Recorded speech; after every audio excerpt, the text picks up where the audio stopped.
Aquest cap de setmana el meu marit i jo, passejant, ens vam trobar, com sempre, a la zona de l'Eixample on vivim, una quantitat enorme de containers absolutament plens en els que no hi cabia pràcticament res.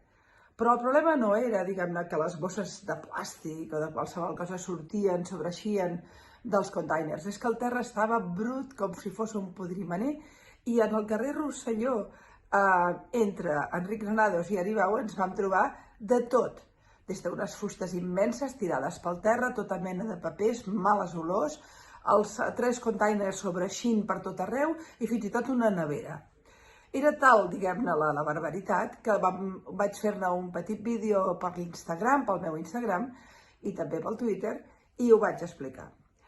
Us he de dir, i aquesta és la confessió, que he rebut un allau, però un absolut allau de persones de tota la ciutat, i he de dir també de tot Catalunya, parlant de la brutícia dels carrers. Però a Barcelona ha estat especialment escandalós. Evidentment, aquesta imatge de ciutat deixada, deprimida, bruta, es dona a tots els barris de la ciutat.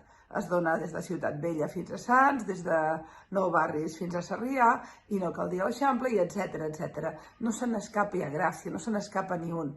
Però el tema està en què ens hem acostumat tant que ja ho trobem normal. Jo recordo una Barcelona, en diferents èpoques, i governant gent diversa, des de socialistes fins a convergents, és a dir, de Maragall a Trias, que la ciutat estava neta. I eren ciutats, diguem-ne, que no havien desenvolupat encara moltes activitats econòmiques. Maragall, per exemple, fa la gran transformació. Trias posa la ciutat en el mapa. I en tots els casos hi havia una voluntat de no només tenir cura del civisme de la ciutadania i, per tant, educar-los en el civisme, sinó també de tenir cura de la neteja de la ciutat, que al capdavall la neteja de la ciutat és més personal i més rapidesa en recollir, etcètera, etcètera.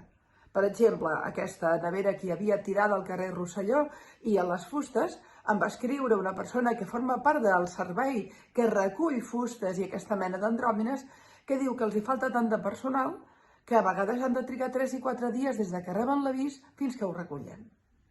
No cal dir que a la ciutat de Barcelona, com arreu, també hi ha un problema de civisme de la ciutadania. La gent que ha tirat coses al terra, la gent que deixa qualsevol bossa, la gent que veu que no li cap la bossa i tanmateix la deixa sobreeixida i acaba rebentant-se.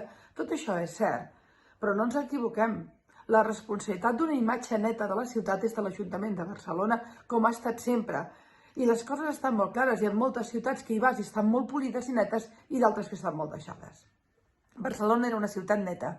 Era una ciutat en la qual ens podíem sentir orgullosos de que s'hi passegés la nostra gent i no cal dir també els turistes, i etcètera. Jo mateixa que vic en una zona que és illa turística, tota la part de l'Eixample, rodejada d'hotels, quina imatge s'enduen tots els turistes que hi ha. Però el tema ja no són els turistes, són els ciutadans que hi viuen i que s'acostumen i ens acostumem als males olors, a la brutícia i a la imatge tan deplorable de la ciutat. Això és una qüestió de voluntats. Aquí no es pot escapar l'administració pública, aquí no es pot escapar ni la senyora Colau ni el senyor Collboni. Perquè si la ciutat s'ha degradat a tal nivell, no és per una qüestió ideològica, perquè, com deia, la ciutat ha estat neta o bruta amb diferents opcions polítiques. És una qüestió de manca de gestió pública i de sensibilitat. Ja poden fer una mena d'anuncis, per cert, horrorosos, perquè molt ésser no sé què, diuen una cosa, en fi. Ja poden fer anuncis de civisme, si després ells no practiquen el que han de fer, perquè els responsables de que estigui el país, la ciutat, tan bruta, és culpa de vostè, senyora Colau, és culpa de vostè, senyor Collboni, són vostès els responsables. Podria haver un lloc en el qual dius hi ha una brutícia perquè hi ha hagut un acte d'incivisme. Quan tota la ciutat té brutícia, quan Barcelona és una ciutat bruta, en aquests moments, aleshores el responsable és l'Ajuntament. Recordeu allò dels vidres trencats que va posar de moda l'alcalde de Nova York, el senyor Giuliani? Deia, si tu deixes un cotxe en un barri que normalment hi ha urbanisme, però li trenques els vidres i el deixes dies i dies, hi ha un moment en el qual el vidre del cotxe del costat també està trencat. I després l'altre, i al final tot aquell barri que estava polidet acaba deteriorat.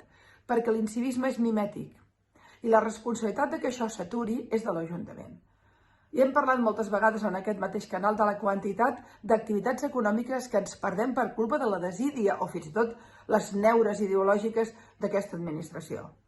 Però ara no estem parlant ni d'ideologia ni de model econòmic, estem parlant de brutícia. La senyora Colau va dir que és que a l'estiu feia calor. Ah, però és que jo diria que a l'estiu és justament quan has de netejar més, i a l'estiu, i a l'hivern, i a la tardor, i a la primavera. Senyora Colau, és una ciutat bruta en el seu govern. Vostè l'ha fet bruta. Senyor Collboni, vostè l'ha fet bruta. Barcelona no estava així. I ens estem acostumant tant que ja ni protestem. Per tant, aquesta veu i aquest canal ara mateix. Prou de ciutat bruta. Prou de degradar la ciutat. No només ens l'empobreixen, ara ens l'embruten. Els ciutadans responsables, sí, però l'Ajuntament també, sobretot, responsable de la gestió, de la neteja i de fer-ho bé. I vostès, senyors meus, ho estan fent molt malament.